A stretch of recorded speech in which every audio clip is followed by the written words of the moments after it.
ഈ ഞെക്കി പഠിപ്പിച്ചിട്ട് കാര്യമില്ല. അപ്പൊ അത് ആ ഒരു പ്രോസസ്സ് എല്ലാത്തിനും ബാധകമാണ്. എന്ന് വെച്ചാൽ എല്ലാത്തിനും മനുഷ്യന്റെ വളർച്ചയ്ക്ക് സ്വാഭാവികമായിട്ടുള്ള ഒരു വളർച്ചയുള്ള വളർച്ചയാണോ ഉദ്ദേശിക്കുന്നത്, അല്ലെങ്കിൽ നമ്മൾ അതിന് മനഃപൂർവ്വം ഏർപ്പെട്ട് നമ്മളൊരു എഫേർട്ട് എടുത്തിട്ട് ആ ഒരു ഭാഗമാകുന്നതാണോ? സ്വാഭാവികമായ വളർച്ചയാണ് പ്രകൃതിയാ സംഭവിക്കേണ്ടത്, അല്ലെങ്കിൽ പ്രകൃതിയാ അനുവദിക്കപ്പെട്ടിരിക്കുന്നത്, സംശയമില്ല. അതിനകത്ത് ഒരു വിധത്തിലുള്ള ബാഹ്യമായ ഇടപെടലുകളൊന്നുമില്ലാതെ ഒരുവൻ പ്രകൃതിയാ തന്നെ നന്നാവുന്നതിന് അല്ലെങ്കിൽ മുകളിലേക്ക് വരുന്നതിന്, വളരുന്നതിന്, മാനസികമായി വളരുന്നതിനുള്ള സാഹചര്യങ്ങൾ പ്രകൃതി ഉണ്ടാക്കിയിട്ടുണ്ട്. പക്ഷേ അതിനുള്ള ബുദ്ധിമുട്ട് അതിൻ്റെ കാലതാമസം ഒന്ന്, പിന്നെ അതിലുണ്ടാകുന്ന അപകടങ്ങൾ മറ്റൊന്ന്.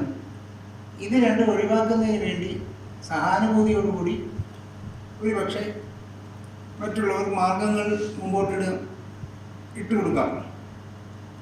അതവരുടെ കമ്പാഷനിൽ നിന്ന്, കരുണയിൽ നിന്നാണ് ഉണ്ടാകുന്നത്.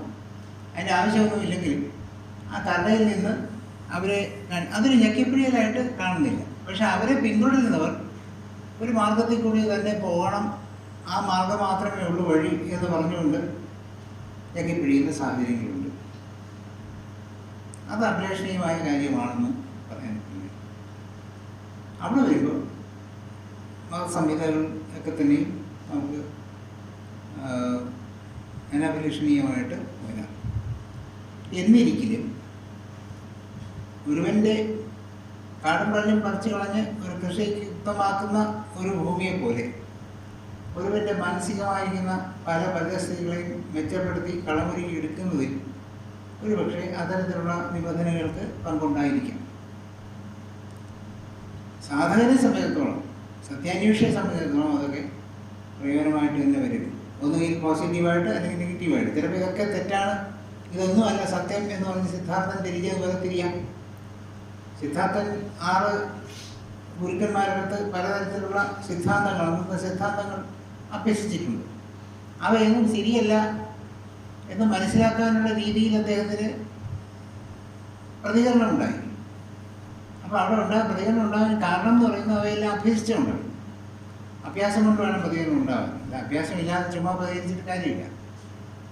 അഭ്യസിച്ച് കഴിഞ്ഞിട്ട് അതിനകത്ത് പരതി കഴിഞ്ഞിട്ട് അതിനകത്തൊന്നുമില്ല, അല്ലെങ്കിൽ അതിനകത്തുള്ളത് മാത്രം കൊണ്ട് സത്യം മനസ്സിലാക്കാൻ പറ്റില്ല എന്ന് ബോധ്യപ്പെട്ടുകൊണ്ട് വേണം അതിനെ ഉപേക്ഷിക്കാൻ.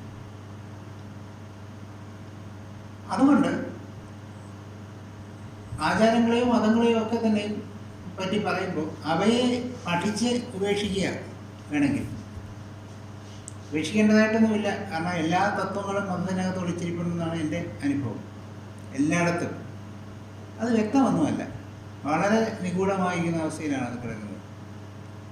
അതുകൊണ്ട്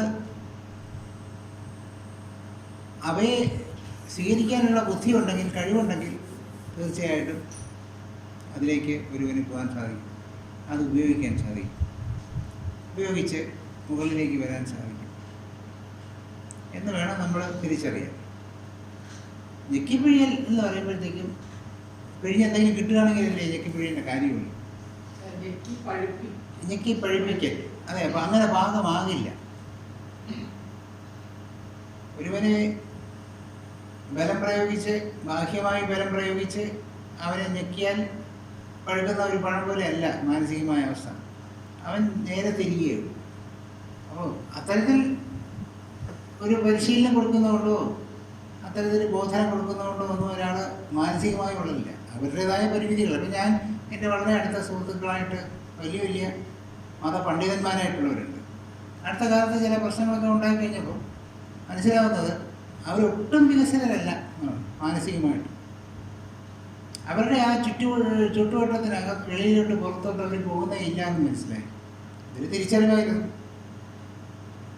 സംസാരത്തിലൊരു വലിയ വിശാല ചിന്താഗതിയൊക്കെ സംസാരിക്കുമായിരുന്നെങ്കിലും കാര്യത്തോടടുത്തപ്പോൾ അവർ വളരെ പരിമിതരാണെന്ന് നമുക്ക് മനസ്സിലാകും. അങ്ങനെ ഒരു സഹായം ഇപ്പോഴത്തെ രാഷ്ട്രീയ അന്തരീക്ഷം ഉണ്ടാക്കിയിട്ടുണ്ടെന്നാണ് എനിക്ക് തോന്നുന്നത്. അപ്പോൾ അത്തരത്തിലൊരു കാഴ്ചപ്പാട് നോക്കുമ്പോഴത്തേക്കും അവർ വളരുന്നില്ല. എന്തുകൊണ്ടാണ് അവർ വളരുന്നില്ല എന്ന് പറഞ്ഞാൽ അവരെ ഞെക്കിപ്പിടിപ്പിക്കാൻ ശ്രമിച്ചുകൊണ്ടാണ്. അവർക്ക് വളരെ ബോധനം, കട്ടിയായ ബോധനം, കടുപ്പമായ ബോധനം, കടുത്ത ബോധനം അവർക്ക് ഒരു സ്പൂൺ ഫീഡിങ് പോലെ അവർക്ക് നൽകിയിട്ടുണ്ട്. അവർക്ക് അതിനപ്പുറത്തോട്ട് ചിന്തിക്കാനുള്ള കഴിവില്ല എന്നുള്ളതാണ് സത്യം. അല്ലെങ്കിൽ സ്വാതന്ത്ര്യമില്ല, അല്ലെങ്കിൽ ഭയക്കുന്നു, അങ്ങനെ പല കാര്യങ്ങളും. അത് അവരെ കുറ്റം വന്നിട്ട് കാര്യമില്ല, വ്യവസ്ഥ അങ്ങനെയാണ്. അതുകൊണ്ട് ഞെക്കിപ്പഴിപ്പിക്കൽ എന്ന് പറയുന്ന സംഗതി ഇതിനകത്ത് ഉണ്ടാകുന്നില്ല. ഇത് പഴുക്കുന്നതിന് പകരം പ്രയോജനമില്ലാതെ ആക്കിയിരിക്കും എന്നുള്ളത് സത്യം. ഞെക്കാൻ പോയത്